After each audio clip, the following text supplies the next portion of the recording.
I'd like to know when you're in that moment failing and you have to keep going, what do you say to yourself? What if? A lot of times I'll be in a 200-mile run or something like that, and I'm all jacked up. Body's broken, mind's broken, spirit's broken. I start to say, what if I can pull this off? When I first walked into the Navy SEAL recruiter's office, he looked at me and said, there's only been 35 African Americans in 70 years make it through. You know what I said to myself?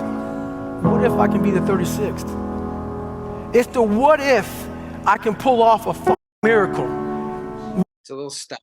It is a little steep, especially to run 2 tournaments of significant stature back to back.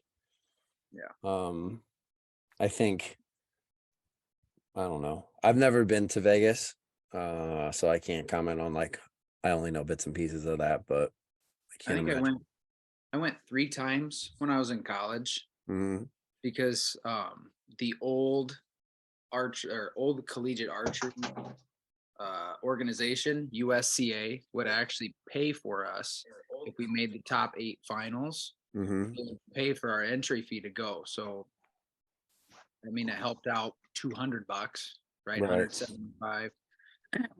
And obviously, you made the collegiate finals. It's like that's more of an incentive to go. You're shooting 2 tournaments for the price of 1, and right. So Sure. So when you shot Vegas before, that was shooting Olympic recurve. I've never shot at Barebow. Gotcha. Okay. Cool, man. Well, I mean, it's a good start to this discussion. We get some people logging in. Welcome back to the Barebow Project. We got a live recording. With us, we have the first loser, Mr. John Demmer, self-proclaimed, says it in his name tag. And that's his by his own doing, not mine. And the number 1 qualifier, Mr. Robbie Weissinger. This is a long awaited podcast. We've tried multiple times prior to this, but his performance this weekend definitely warranted a quick turnaround on getting one done. I'm going to tell you all right now, I have like 4 or 5 podcasts in the queue, so keep watching for them. But anyway, where's Robbie in his pro white shooter staff shirt? You like that? That's an old school one. I like that shirt, actually. I like that shirt. It's pretty slick. It is. I'll give you that. That was a good one. I have an old one a friend gave to me a couple of years ago because he doesn't shoot for Hoyt anymore, or doesn't shoot a Hoyt. And that was pretty slick too. That was more old school, like the one Robbie's got on. Yeah, I do like the old school stuff for sure. Vintage. Vintage. One of the youngest Barebow shooters we got wearing a vintage white shirt. Anyways, Robbie, welcome finally to the podcast on a solo. I don't think were you ever on it in a group? I think you were. I kind of feel like you were. I think so. I think one of these times I was in a group like a group podcast, but this time you got the spotlight all yourself.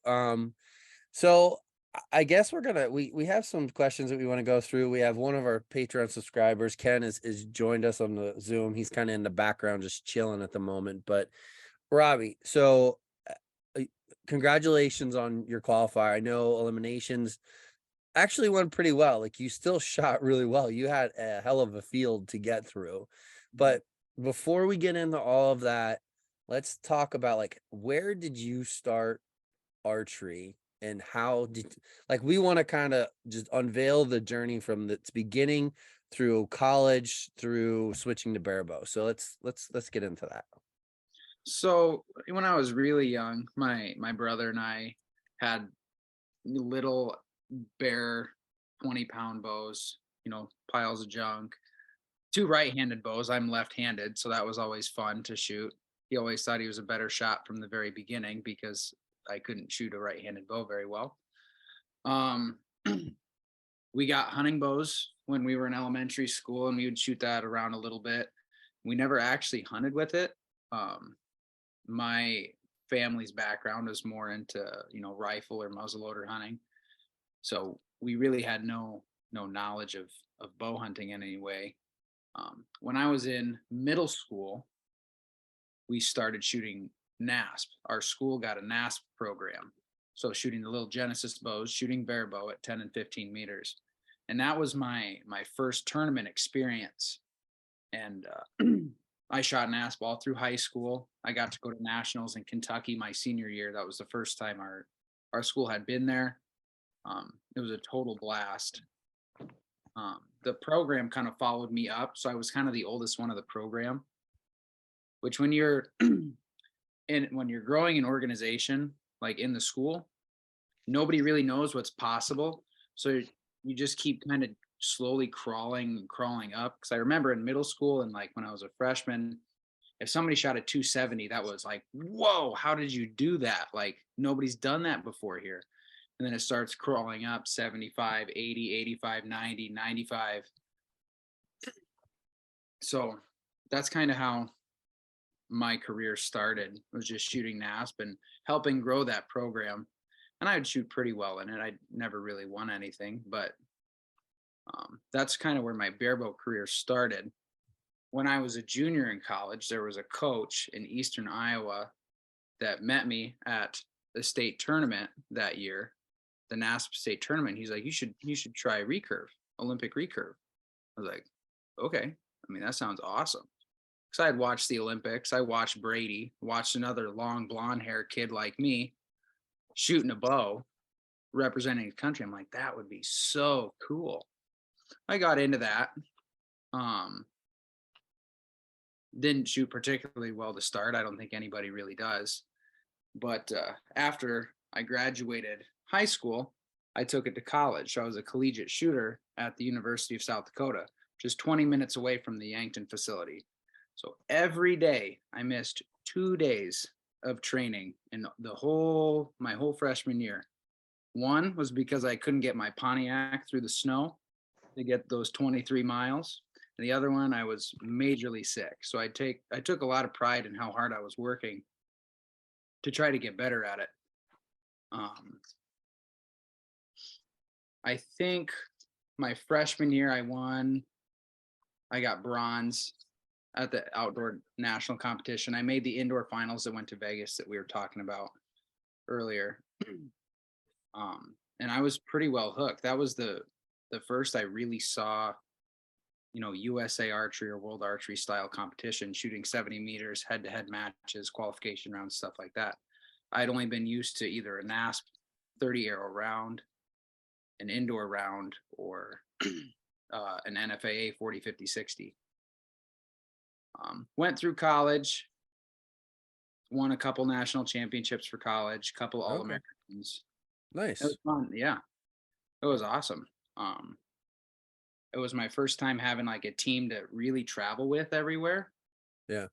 My USD team in Mount Marty, the other college in Yankton, we kind of like sister teams. So we would kind of go everywhere together, and it was like having one big team to go around with. So that was cool to be able to do that. Fast forward to when I was a senior in college. I shot Olympic trials that fall when I was student teaching, 2019. And then obviously we all know what happened. COVID started to roll around and everything stopped. My last tournament was Vegas. I'm pretty sure my brother, who stayed with me, like crashed in the same bed in the hotel room to save cost. Pretty sure he got COVID on the plane. So because he felt like garbage to the point where he didn't even shoot the third day. But anyways, all that happened, everything got shut down, and I was like, well, there's no tournaments. What's the point of working really, really hard right now? I didn't do well at Olympic trials because, it's hard to be top 16 at Olympic trials. Yeah. And I kind of put the bow away, focused on myself. I got in really good shape, didn't shoot really any tournaments. Fall came around, I got back into hunting. I hunted my butt off. And then that coming winter of 2021, the Rushmore Rumble came around because they weren't going to have Vegas. They were replacing that. So I was like, man, I missed that. I'm going to give it a shot. I picked up my Olympic bow for about 5 minutes before I was like, this sucks. I don't like this at all. And I was like, I've always wanted to try barebow. One of my, I've known John for quite a while. He watched me shoot Olympic. I watched Spanky shoot barebow, watched John shoot barebow. I'm like, let's try that. Let's take the sights off. And I really, really enjoyed it. I was pretty decent from the start. I right off the bat indoor, I was a 250 shooter, which isn't like phenomenal, but it's nothing to shake your head at. Mm-hmm.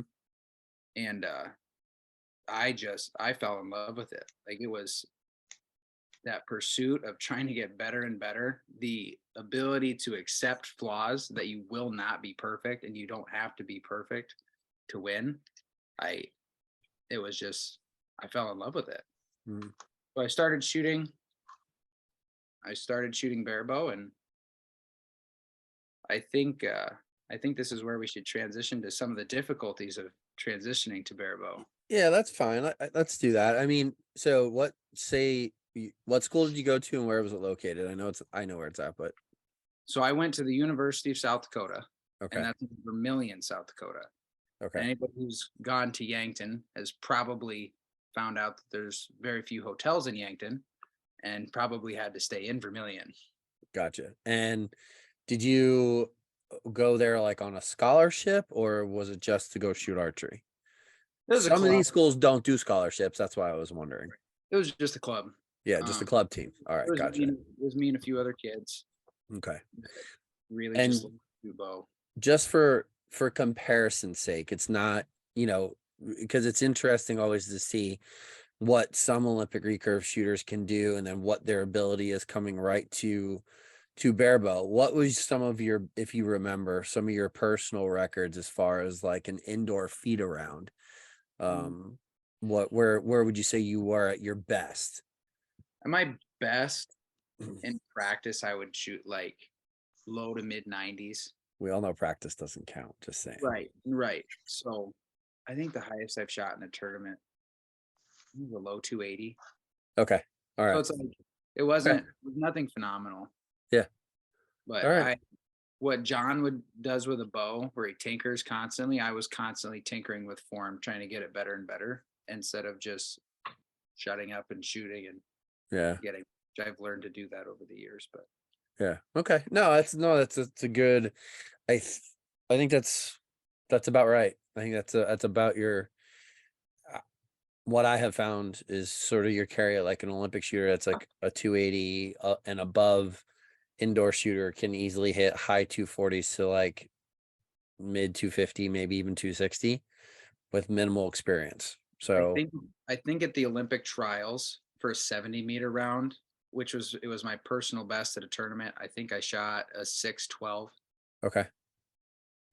So I don't really know what the carryover is there to 50 meters barebow. It's a little bit of an oddball, comparison, but okay, no, that's good. So yeah, let's get into it. Let's get. I mean, and you're sitting here with two other people who also shot Olympic.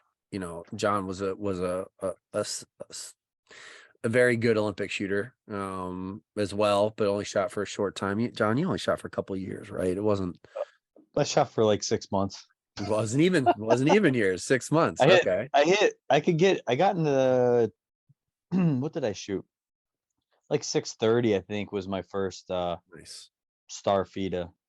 Okay. With the Olympic barebow, and that was like a month and a half in. Do you remember your indoor?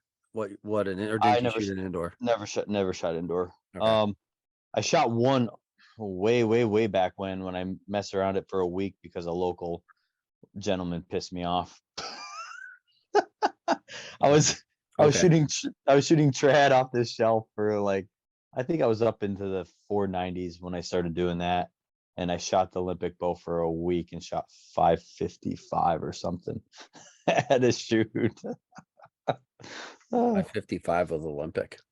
Yeah, so that was with a little bit of motivation. Gotcha. So all right, so let's get into, and John, you can obviously add to this. What's some of the difficulties transitioning to Barebow from Olympic? I don't know. I think you were heavy NTS, right, when you were shooting Olympic, or no?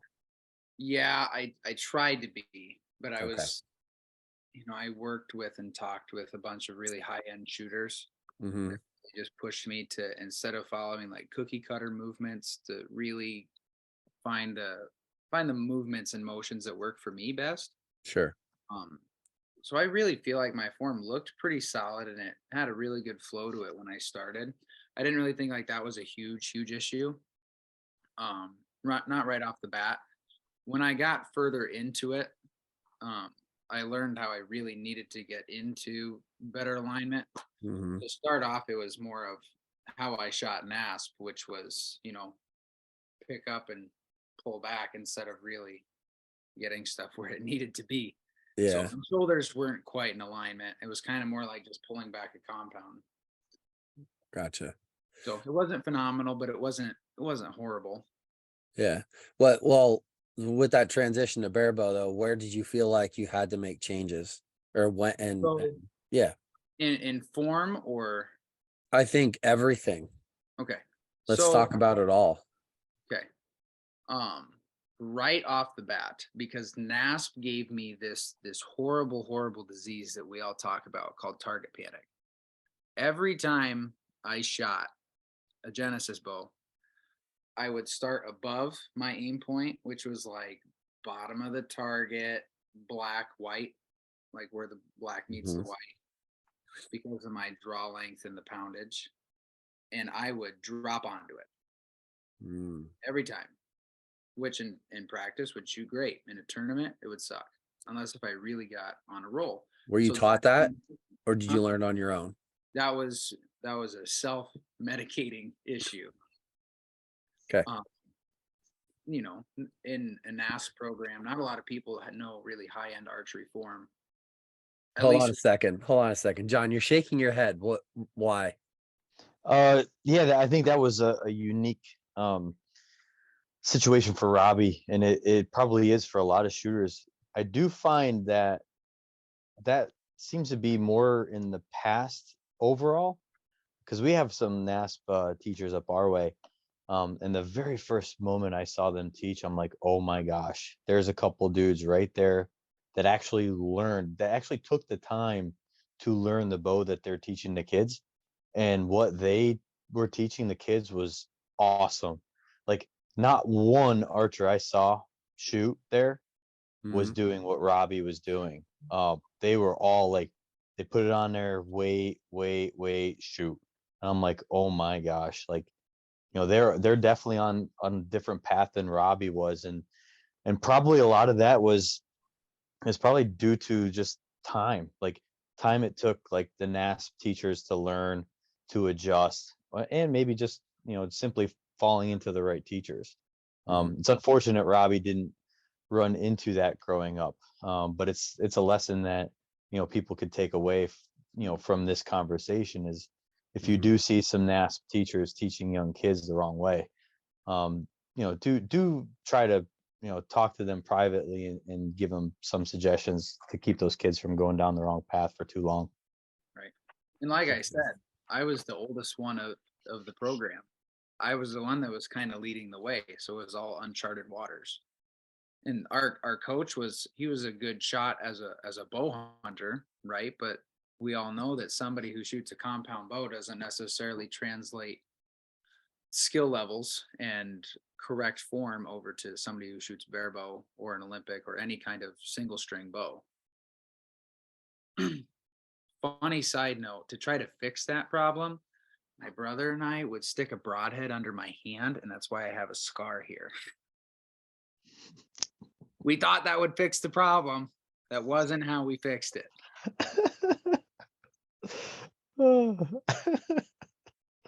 So continuing on, that was an issue that I knew I had to fix, right? And I had a couple different ways. I tried really hard to get it through my head to just sit there and aim, but eventually I had to be like, I need to change. So I did research. I I signed up for Shot IQ. I learned how to do this with my finger tab, right? And that's where I learned to separate everything. That was a huge thing for me right off the bat, learning. Can Now, I can I ask you can I ask you a question? Not to cut you totally off, but while we're on the same track, why, when transitioning from Olympic to Barebow, why did you have a hard time aiming? because the clicker's what told me to shoot. I didn't necessarily know like the correct way to shoot an Olympic bow either, right? The clicker is not telling you when to shoot. It's telling you when you're in the right spot. It tells you when you're in the right draw length. Right. It does. I've heard people say before in the past that it teaches you form, but it absolutely teaches you nothing about form. It Right. just teaches you what the same draw length is, and that's basically it. It teaches you when to like start your shot, right? Not to finish it. So in my head, like I needed something to help me separate that, because it, no matter how hard I tried, I would get it to the middle, boom, just drive-bys all day. Sometimes I shot really well, sometimes I didn't. I think my first indoor nationals, USA indoor nationals, I ranked like 10th or something with a 5.15, and I was pissed off because my last throw I shot a 6. I put several in the blue, and I just knew that I could be better than that, and I had to figure something out. So to learn how to separate that, I used the tabs here, and I used that for quite a while and was fairly successful. It was like a clicker. I went and shot an ASA, I think maybe 2 ASAs doing that, and I think I podiumed at both. The only person that beat me at the first one was Columns, and I don't think he beat me by a lot. I beat Dwayne, which I was like, first tournament, I beat a legend. That's kind of cool. So I knew that I could be good at this, and I relied really heavily on this to work. Now, one of the difficulties that I learned about this and learned the downfall of a trigger was when I was shooting field nationals with you. I was on a target with you and Winker and somebody else. I don't remember who, but I remember you and Winker because we were all battling it out right from the start. I was ahead of both of you for 4 targets, 5 targets, something like that. And then 2 things happened that made the scores downfall. My form was, I was not in a perfect line like we had talked about. I shot it just like a Genesis bow, picked up, pushed to the target, pull back. This shoulder was not locked in where it needed to be. So as I went through the day, I kept hitting lower and lower and lower because I was getting tired, and I didn't know that. I usually don't get tired shooting a bow, but without being in the right spot, those 50, 60-yard shots just kept dropping low. I don't know if you remember that or not, but it kept hitting low. I was like, okay, that's not good. So I kept adjusting and shooting, and I would have the occasional shot where I would try to punch through it because I didn't trust that it was going to go where it was supposed to go. As we went further into the tournament, after we ended field and then went to the Dakota Classic, it blew up. It was a train wreck. It was just punching the whole way through, punching every single shot, and I had no control over it. So I then realized, I have to change something again. Like, I'm not going to suck at this. I'm not going to continue to suck. I need to figure something out so I can win. I went to a Rod Jenkins clinic later that month, and we worked on some stuff, and most of the people there were bow hunters. So it wasn't quite apples to apples, but he helped me out with some stuff, getting into better alignment, a little bit better alignment.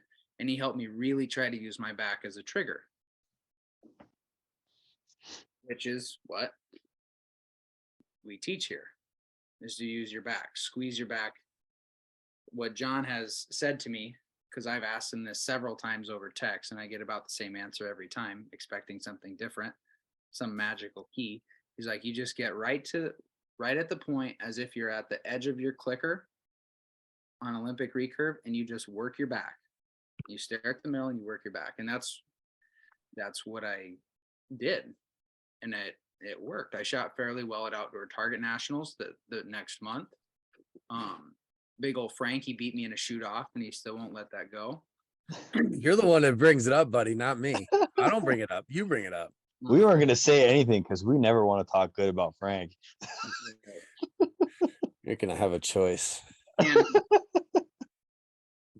Yeah, you shot well. No, you did. I did all right, but there was still some issues to where You were exploding out of your shot quite a bit. Yeah, I was for sure because I was using a great big back movement and driving the bow arm forward. There's a Which picture that proves which isn't it. bad mechanics. It just made me flinchy as all get Yeah. out. Right. So, I would start off on the practice range. I don't think there was anybody out shooting me the day before in practice. Even like shooting next to John, like I was just diamond tens left and right because it was flowing. It was easy. I was in my back, working my back and it shoot. And then we got to the shoot itself and it would be okay for a little bit. And then I think I shot through a few in the blue from collapsing, not making good shots. And that also frustrated me. So had to keep working. And you beat me in a shoot off. I mean, you shot a solid 9, so I'd have to make a good shot anyways. But I flinched in that shot too. And I was just so upset at myself. Had to keep going back to work on that stuff. Like 2 weeks later, I went to Darrington to go shoot field nationals, and I needed that to make USAT. I told myself when I started shooting after I shot indoor nationals, this was like 2 months into shooting Barebow, I told myself I was going to make USAT. So I knew I had to do indoor, outdoor, and field. Like, all right, I don't know about field, but we're going to learn it. So I went there. I was fortunate enough to win that in Darrington. That's a beautiful place to shoot, by the way. Darrington is absolutely incredible. Yeah, you just put everybody on notice. Go to Darrington next time That's around. right. It is the most beautiful field course you will ever shoot. Book it early because car rentals are expensive if you book it late. Yeah, they are. Extremely expensive if you book it late. Mm. Because one time John Wirt said he was going to get the car and he didn't. So we got the car there and it ended up being like $900 for a week. Ooh. I was a I 21. I remember that, John Wirt. Thank you. He's not watching. Oh, maybe he is. I don't know. But I was a 22-year-old when I went and rented a car by myself, so it was also expensive. But yeah, great fishing, beautiful views. What else could you ask for? And Yeah. you get to shoot. Anyways, did well there. And just I knew I had to. I didn't shoot like super well, but I shot well enough to win. And going into the next indoor season, I knew I needed to make some changes. So I reached out to Frank and I was like, all right, fix me. Like, tell me what I'm supposed to do. So we changed my form. a little bit. We didn't have to change a ton. Like, let me tell you something, man. You are driven. Let me just say, you are extremely driven. And with your inner drive, like you could make anything work if you really wanted to. I think it's not a matter of changing your form. It was just simplified a little bit. That's all. You have a great release. You have a great bow arm when it's not flying all over the place. We need to get rid of that, So don't be like, well, we need to fix it. You were already doing pretty good. You were way ahead of most people. So anyway, sorry. Just go ahead. I made some changes. I made sure I was into good alignment, made sure I was making a nice simple straight draw, a nice brisk short follow through, a balanced follow through. And I started shooting super well. I think after that I went to the Classic And rocked it. Shot pretty well at the Classic, not like phenomenal again, but I just kept like most of these tournaments before I was getting robbed with target panic. I was close to a good performance, but there'd always be like 2 or 3 arrows or one end or two ends that would really just kind of put it in the trash can in my mind. Even if it was a good performance overall, those mistakes linger in my head, and I know I need to fix those. So shot well at the Classic for qualification, pretty well anyway. Went into matches, shot against Dwayne, and then one of those Demmer yips left me in 9th place and off the stage. So again, I knew I needed to change that. You needed like a 7 or an 8 to win that match. It was the last arrow of the last end. I mean, I still could have Lesson learned. Halfway through, he only had me by 5. So it's Yeah. not like it was an uncatchable match, but Yeah, not you all didn't of need. us can follow a miss with an 11, right, John? Something like that. So speaking of change, that's something like Robbie, you got to be willing to. So we're going to be working on changing something as well. I don't know what you're talking about, but okay. Yeah, I know. Nobody knows. I'm switching to compound, but anyway. Oh, all right. It suits you better. I'd like to see that happen. You heard it here first, everyone. John Demmer switching to compound. All right. Yeah. I mean, that you shot very well at that. That was the 2022 Lancaster Classic, and then rolled into indoor nationals, and then continued throughout the year and had a pretty successful year. Mhm. Yeah. We worked on some visualization stuff. I wrote in a journal every single day. I wrote in a journal by my bed. I wrote in a journal saying I will make the United States field team, and I will make the United States 3D team. I wrote that I will win the trials. I will win outdoor field nationals. And I don't know. I wrote that down next to my bed every single night. And then when I walked up to the tournament, there was just no question in my mind. Even if I was shooting poorly, which I was before that tournament, for whatever reason, I couldn't hit the target for hardly anything. And I was like, whatever, we're going to roll with it. And shot well enough to win that championship too. Awesome. It's good stuff. Have you carried over some of that stuff through, like, as you've moved forward? Did you carry over any of that stuff into this Classic, or are you just sort of a little more confident in where you're at and So your preparation? I didn't like write in my journal.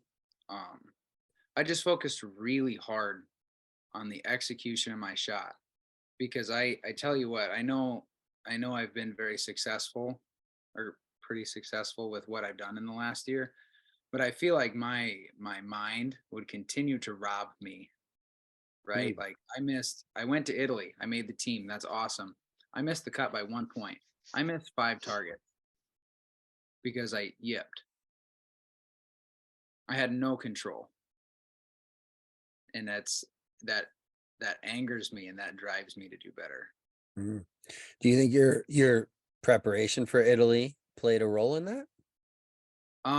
Preparation for Italy was, I mean, I had 2 weeks after that. I had 2 weeks after Italy for field to get ready for field. So to be honest, most of the preparation was on field. I like 3D, don't get me wrong, but field is definitely my favorite game. I really wanted to do well at field. For 3D, I just did what John told me to do, and I would walk around with a rangefinder, and I would guess, all right, that's 33 yards, that's 35 yards, that's 32 yards, that's 22 yards. So that's kind of how I got ready for stuff, and that helped quite a bit. That's really the only thing. I know you know where the rings are. If they were all Reinhardts, we would have known where the rings are, but we won't get into that at the Reinhardt World Championship. But you have a binoculars. You can look for the ring. It's not a huge deal. Right. Just Interesting. Judging was just the biggest part of it. And after you get rolling, you build on. You don't get worse at judging throughout the day. You only get better. Gotcha. So, Well, let's talk about this year's classic then. You know, this was a year for you to do some amazing things, and you did that. And you're still relatively young and with a pretty good amount of experience. You have nowhere to go but up at this point. You qualified with a 560, 550 USA Archery FITA round. You know, how did you feel going into that round? Where was your brain? What were the things that you were doing that maybe helped you stay that consistent throughout that round? Because you shot really, really strong. mhm. So in the weeks leading up to it, I was shooting very, very well. I went to Arizona to go hunt. I hadn't touched my bow since World Championships, and I got home like a week before the Iowa Pro-Am, and I was like, well, I guess I should shoot this thing. And I worked on some mental changes, and it took a while for it to click. I was shooting in like the 260s, low 260s. Not great. And one day it all clicked, and the point just sat right where it needed to, and I executed phenomenally. I did exactly what I was supposed to, and it felt phenomenal. And I just kept that rolling. I just kept building on it, and I just kind of told myself that that's the only option, is to execute like that. Like you don't get to yip. You don't get to make a weak shot. You don't get to be panicky. You only get to do this. And for the most part, that's what it was. And I never really had like a bad day at practice. I had like a lower days of scoring, but I executed great shots. I don't think I've made in practice outside of this before this. I don't think I made like a really bad shot. I don't think I executed a shot poorly. I'm just trying my hardest to make sure that in practice it's 99 or 100% good, Right. well executed shots. So I was really confident rolling into the classic. I had no idea how I would score in under this type of pressure and with all these people here, the lights, the show, whatever. So I was like, if I shoot a 540, if I go middle of the pack, whatever, that's fine. Yeah, that's a good place to be. Yeah. And I really had no expectations of myself other than to just shoot good shots. On the practice range before, I was shooting with you and Joel, and it was everywhere. That was the worst I had shot in weeks. Yeah. And I was like, I'm lost. I don't know what I'm doing. How do I even shoot this thing? I took a couple breaks to go walk around just to try to take my mind off it and maybe reset. When Maddie came by, I went and shot over by him. Maddie's like a brother to me, one of my best friends. Yeah. So, and he was talking me through. He's like, whoa, whoa, whoa, what are you doing? What are you doing? What are you doing? And he talked me down off the ledge, and it was getting better towards the end, but I still wasn't executing the way I wanted and not with nearly enough confidence to go out there and do well. When I was shooting with you and Joel, I was questioning whether or not I'd make the cut.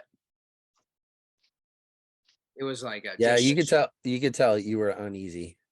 Yeah. You were uneasy. You were trying to make the arrow go in the middle instead of just shooting it in the middle. Mm-hmm. And you could tell. And I remember you walking away, and then I think Joel and I were BSing and standing around, and you came back in, and I remember seeing you. I think Maddie was shooting way back behind us or whatever. And yeah, and Maddie Yaka has that like calming like demeanor when you talk to him. So there's it's actually because he's so old, it's more like old big brother, but we're not gonna, Or Big Poppy. Big Poppy Yaka. Yes. Well, so in short order, for the most part, you got it figured out. Yeah. Nope. 2 rounds before I walked out there, and I knew like I'm running out of time before they start scoring.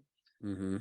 Just like I just had a calmness go over me, and that arrow just parked right where it was supposed to, and shots were going exactly how they needed to. My last 6 arrows, I shot, I don't know how many 11s, but I shot 5 10s and a 9. I was like, that's as good as we're going to get. So we're going to roll out there. And the whole mindset for that tournament, I could care less where the arrow landed. Yeah, it's good. I just wanted to execute. If I executed 60 good shots, that's all I care about. I could have shot a 450. If I executed good shots, that was it for me. I had no expectations. I had no care in the world. I was just executing good shots. Now, obviously, I was still analytical with where the arrows were going. Sure. Right? Because I had, in my first round, it was a 277. I had 3 7s that went low right because my grip was slipping because I was sweaty. And I was like, okay, we got to fix that right now because I'm shoot it. If it does what it's supposed to, it goes in the middle. Right. And How'd you fix it? I made sure I wiped my hand on my pants really, really well. That's one way.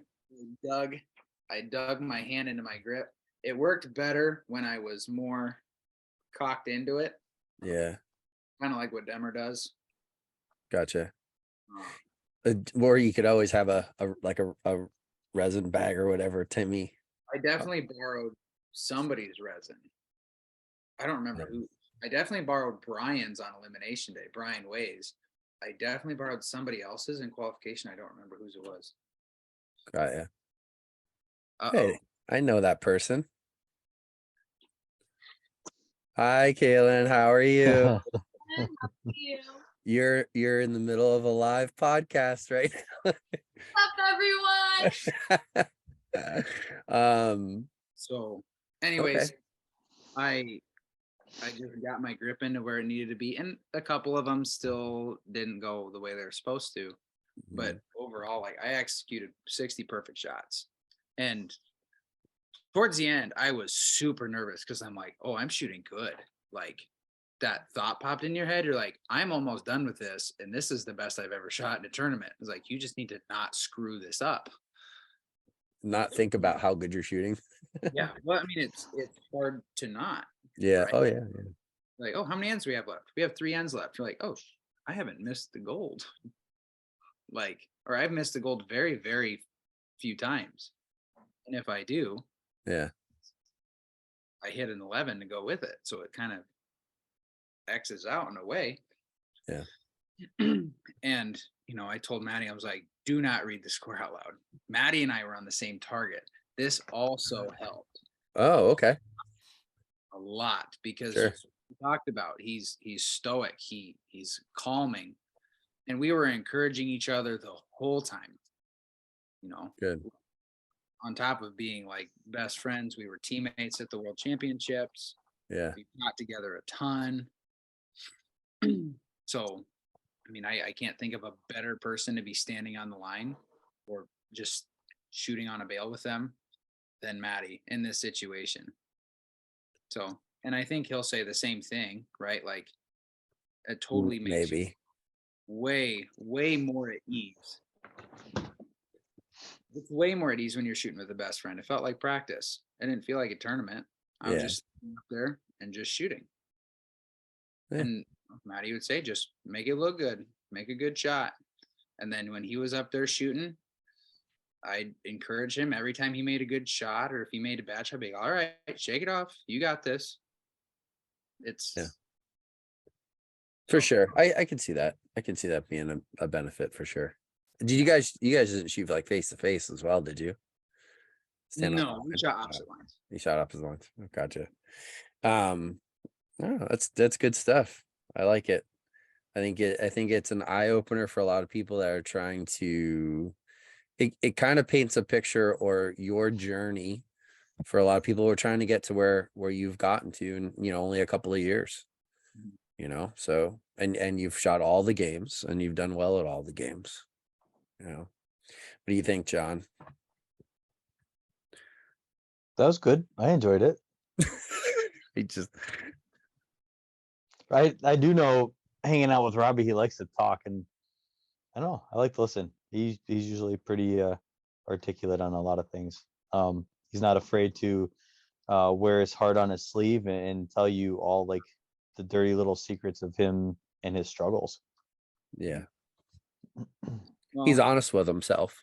Mhm. I mean, about like, I think he is too hard on himself at times. Like going into a tournament, we shouldn't like going back to Maddie, you shouldn't enter a tournament with the notion of I've got to win this thing, especially I got to win this thing to be a success. I think Robbie last year, going into the classic, he shot pretty decent qualifications, and then the final match with Dwayne was a learning moment, and taking that from the tournament was a win. If he didn't learn anything from it, then it would have been a loss of a tournament. But stuff like that. yeah. Agreed. Very, very good information, Robbie. You interview so well. thank you. You're welcome. It's been fun watching you sort of develop into, the shooter that you have and everything. And especially with Matty on your side, he's a good dude. But we have comments. Sweet. So- Oh, go ahead, Don't- John. Oh no, I was just gonna say like Maddie's if we're gonna talk about him for a second, he's a heck of a guy, and he's Mhm. basically on everybody's side. If you ever wanna somebody to hug, Maddie's always open for Oh, it. he's a hugger. Oh, he's a hugger. He's a wrestler too. He is that. We witnessed that firsthand. One other thing before we get started. Yeah, go ahead. What we talked about with me being so honest with myself, I feel like that is such a huge part to why I was able to grow so quickly in this. Yeah. I am hard on myself, very hard on myself, and I got to work on that portion. But the honesty part is what helped me grow. Because if I had that target panic like I had when I first started, and I was like, you know what, it's fine. It's not that big of a deal. I can just learn to shoot better with it. Yeah. I would never have gotten here. If I'm honest with myself and say, listen, you're not going to win anything if you don't fix this problem. You will plateau at middle of the pack, and you won't do anything other than that if you don't fix your stuff. And I'm brutally honest with what I need to do to get to where I want to be. And that's with everything. That's not just shooting. Do you Like that honesty, even Yeah. if it brutal honesty, is what really helps somebody grow. You don't grow by being comfortable. You grow when you can really look yourself in the mirror and be like, okay, this needs to change for the better. And it's going to suck. It's going to be hard. Mhm. It's not going to be a fun practice session when you go there and you just aim at the middle for an hour, 45 minutes, and you never shoot an arrow. You've done that. It's what you need to do. Yeah. You've done that. I know you've done that. That's right. It's just funny, man. It's good to hear you say these things, because like the maturity of the shooter that we're looking at doesn't match the age. A lot of people, and John has talked about this numerous times, so have I. Like, a lot of people are they find it difficult to be honest with themselves. Like they want to play around with tune, they want to play and blame it on those things, or buy a new riser, buy new limbs, or my tiller was 1/8 off. Like, that's not that didn't create this. That's not the problem. Like you said, like it's not just brutally honest with how you are as a shooter physically and mentally, but it's like, are you really shooting all of those arrows? Are you really scoring, what you're scoring? Are you just trying to present a thing online? Like, there's a lot that goes into that idea of being honest. Did you really shoot 4 days a week in preparation, or did you casually shoot 30 arrows twice a week? Because there's a difference between 4 or 5 days a week, 60 to 100 arrows a day versus 2 days a week at 30 arrows. You know what I mean? Like, it has a significant impact. So, like, do you really want it and you're shooting that much or not? Because if you're not, you have to be okay with you are where you're at. So I feel it's like good, I man. feel like a lot of people blame tune, and tune is important to an extent. Trying to get a straight flying arrow is important, but I don't think I've ever had a tune that I can outshoot. Right? Once I get it where I want it to be, I don't think I've ever been able to outshoot a tune. Now I can tell if I'm shooting and the arrow's wiggling, like, okay, that needs fixed.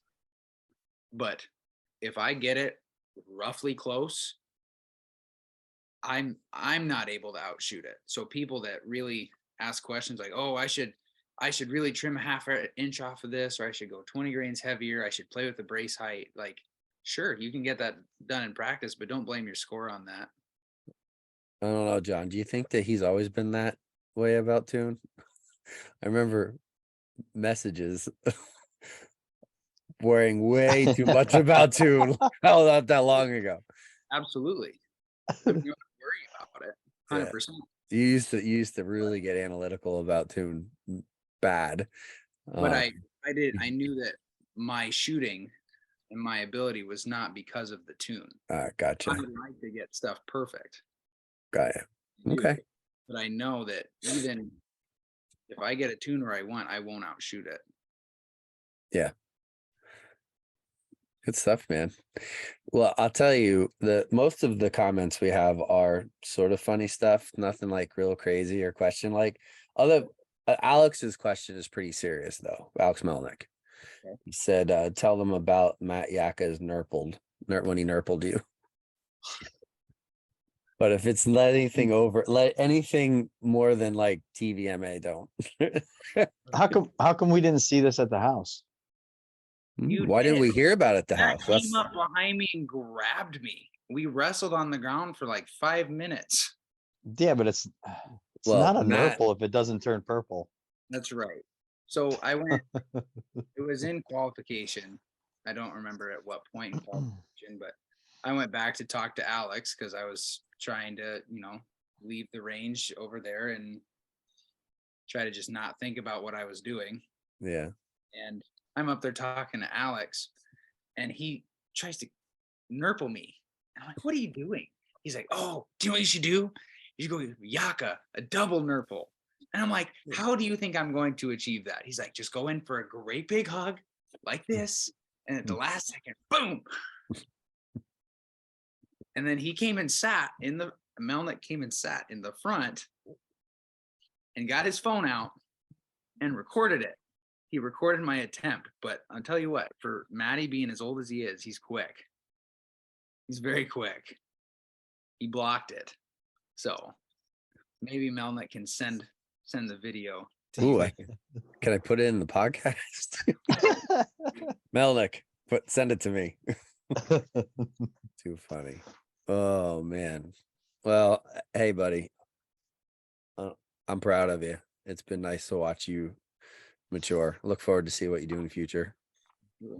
Especially as we go in. So what's your indoor season look like? What's the rest of your year look like currently? Currently I have USA Indoor Nationals. That's in 2 weeks, 3 weeks, something like that. The 18th. So 3 weeks. Hopefully I make the finals for that. I just have to shoot. I just have to do what I've been doing. Then shoot the finals in March, the end of March, down in Louisville. I'll shoot indoor nationals down there if I make it, because I'm not going to make that trip for one term. I might try to do a couple ASAs. I'll do local stuff around here for sure. Might go try to shoot a tack, not with my Barebow. Sure. Yeah. But go try to get ready for hunting season, and then outdoor target nationals. So not a ton, just even though it's in September when I could be chasing elk. I know. This is USA Archery. It's not a lot, but I also spent a lot of money in the last 6 months, last year, to make Team USA. and go compete for Team USA. Sure. A lot of money. So it's kind of recouping from that. Otherwise, I'd probably go to Vegas in a couple days too. Sure. I had the funds for it. Well, I mean, you can advertise your OnlyFans if you want to. Okay. It's Feet Finders. Oh, Feet Finder. I'm sorry. Feet Finder. Pictures of my feet. Let me know. We can, no, thanks. I'm good. They only cost a plane ticket to Vegas. Limited time only.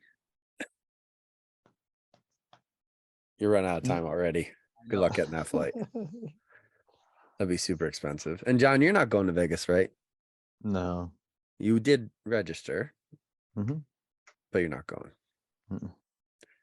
Even though you were the first place loser at Lancaster, probably have a good chance of coming over. Yeah, blame that one on Mike. That's the reason why I'm not going out.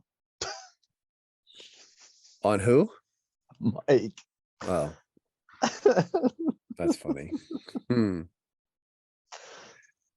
Well, that stinks. But hey, we're going to shoot indoor nationals here in a couple of weeks too. I'm kidding. I wasn't gonna go anyway, but yeah, we got indoor nationals in a couple weeks down in Harrisonburg. Yep. I don't. And we're doing Where a you- seminar. Where are you shooting yours at, Robbie? Minnesota. That's our closest one. It's like 4 hours. So you'll be shooting maybe with Tom Johnson. He might be shooting that too. Yeah. They're What? generally barebow shooters this way. We're pretty thin. Up here with barebow shooters. Thin as in like only a handful at every tournament, like So less than 5 or what? For state, in the state of Iowa, I think I'm the only adult male barebow shooter. I think the other barebow shooters are like senior or master senior. Okay. So I'm the only one in my age division, I'm pretty sure. And then when I go to, I think when I went to like indoor sectionals in Yankton last year, 2 years ago, it would have been last year. I think there was like 4 of us. Don't quote me here, but like very few. Obviously, nothing like 250 like there's the classic, or however many we get at outdoor target, or what our cumulative numbers are for indoor nationals. But so it's a pretty thin herd. But I try to, when I go to those things and there's not a lot of people, I try to just hang with like a bow hunter score or an Olympic score. What ASA wise, what's close or relatively close to you? Metropolis is close. Metropolis and London are the 2 closest ones. Okay. So you'll definitely be headed there. If anybody wants to shoot against Robbie and try to build some of those barebow numbers for ASA. Josh Grind's trying to do big things for ASA, and we want to support Josh. He's a good dude. And build that 3D body back up. It's only going to help the World 3D team get some new people in there. And you got guys like Matt Hudson who shot amazing. Shout out to him. Yes, he will be on the podcast in the near future. I got a slow motion video of Matt's shooting for him coming here in the next probably 24 hours. So you guys will get to examine that like you're doing with the one with Mike Fisher that's on YouTube right now. But yeah, so, and one of Robbie coming too in the near future. So you guys can get a good up close look of basically how he shoots from his hook to his finish. But what's that? It's subpar. You can put I'll put the link for your fundraiser in the comments. Okay. All right, man. Joe asked a question to our chat. He said, "What's the final participant number at Lancaster?" I don't know for the women, but I know for the men, I think we had 250 on the nose shoot. We had more. 250 that turned cards in, and like 1 or 263 or something that didn't ask for the money back. Women, I think it was like 188 or 189, and that turned in cards, and like 93 that didn't ask for the money back. Awesome. Impressive numbers indeed. It was a huge turnout. Buck, I can't even read that. Buck Terry, I think, says, heck yeah, come to Foley. He wants you to come Foley. Foley's a long ways away for me. Foley is a long ways away for me too. It's ASAs are- 16 hours, I think. ASAs are relatively cheap. You know, it's $40 to register and there's a payout, which is Right. awesome. But I mean, even if you win a stacked class, right? You have 20 to 25 people in it, you won't make the money back, right? But we never do it for money anyway. Right? It's just what's that? Jeff? I'm reading the comment. He's Joe posted. reading the comment. Well, I was gonna say that. What is the payout roughly for ASAs? It's contingent on how many people show up. Okay. So I'm sure there's other people that could give better numbers, but if you get 20, 25 people, I think first place would be close to $200. Okay. And then whatever contingencies you have, right? Like if Hoyt will give I think $100 contingency for ASAs. Victory will give contingencies for ASAs. Easton will give contingencies for ASAs.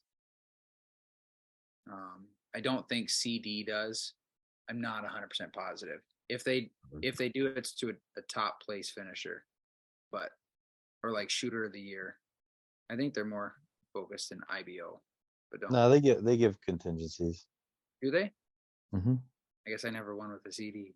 I've got tagged in every one of their posts. I know they do contingencies. Okay, cool. Well, Um, go shoot other days. So before we kind of end this, these shenanigans here, how about tell everybody what equipment are you shooting? Go across the board. Give people shout outs. So I'm shooting at the moment, I'm shooting a 27-inch Hoyt Exceed Velo Slims. I'm shooting AAE Rest and Plunger. Shooting a Yoast Tab that still has my field crawls on it from the World Championships. Never took those off. On No the fixed Hoyt, crawl. right. Yeah. I've got the Hoyt Pro Weight on the front, the great big hammer. I have that custom. I have the hammer, 2 aluminum side plates, and then I took out the bottom piece that goes into the riser because I'm a little girl and I can't handle the weight. But you're working on that right now. Yeah, I'm working on that. I don't really feel like I need a super heavy bow to shoot well. You know, I feel like weight is a band-aid to form. If you have good form and you do what you're supposed to, the bow will sit still for the most part. Yeah, yes and no. I don't know. You can argue it, but there's people with a lot heavier bows than me that have shot. Sure. No, yeah, I agree. Spanky can handle a 10-pound bow. Come on Yes, now. Spanky can't, but Spanky is a man that none of us will ever achieve that level. That is true. Spanky is a beast in a league all of his own. I told Spanky I was super nervous shooting against him. I've never shot against the legend of Spanky Brooks. You never shot head-to-heads against him? No. He came to That Iowa. was We the first shot a time. lot of matches. We shot a lot of matches together when he came and hung out, and he was shooting well. 112s, 113s. That's tough to beat. He was cooking.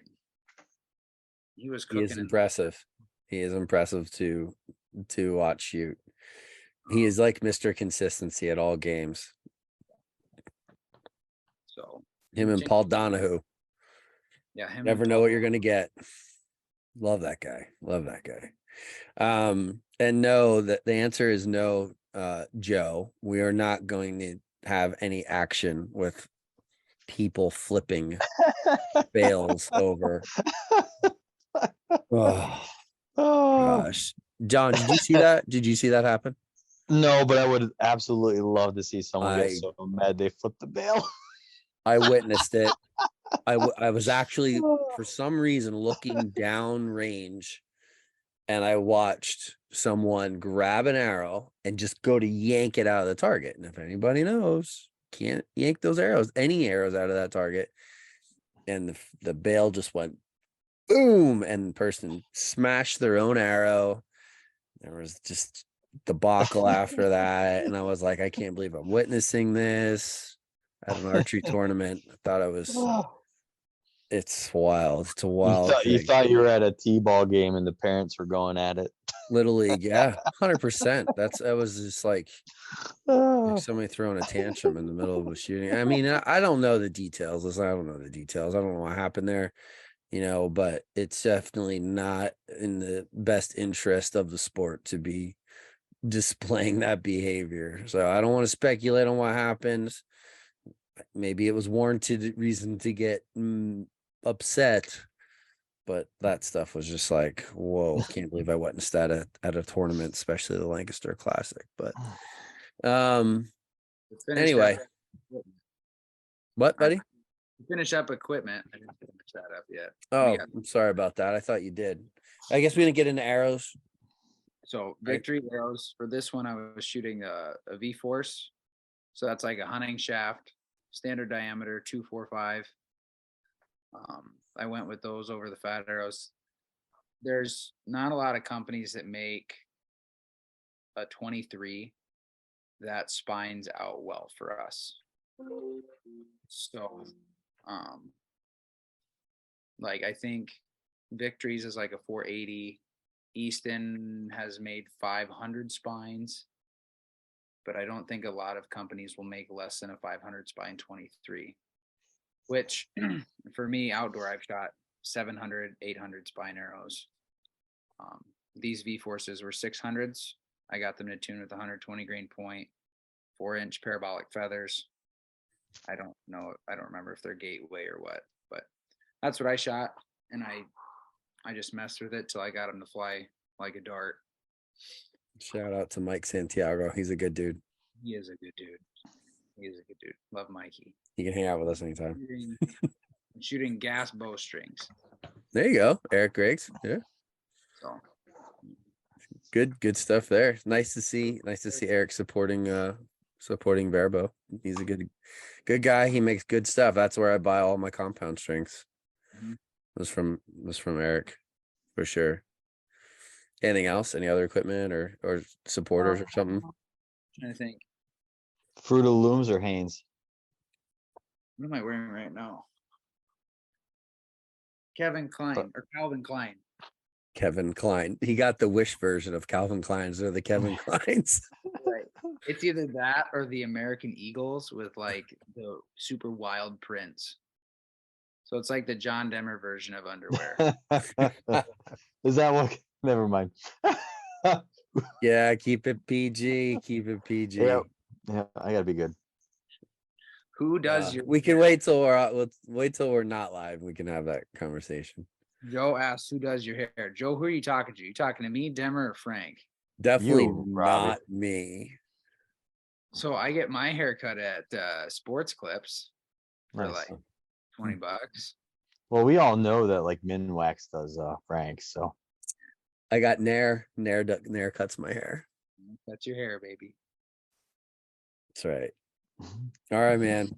I think we covered it all, but we have a conversation to have after this. So you guys aren't going nowhere. Everybody else that's watching, I know the live feed got up to like 30 some people, believe it or not. Robbie, nice work, buddy. Nice work. Yeah, I mean, And Instagram, I'm live on Instagram right now. I got to make sure I log off of everything before we have our conversation. Yeah. So everybody, we're gonna shut this one down. Thank you all for joining. Robbie, once again, nice shooting. Good job, dude. Proud of you. And if this stuff will get posted everywhere, all around. Instagram or not Instagram, YouTube and all the podcast platforms. So you guys go check that out. Have a good night. I'm going to say peace out. Barrow Project out.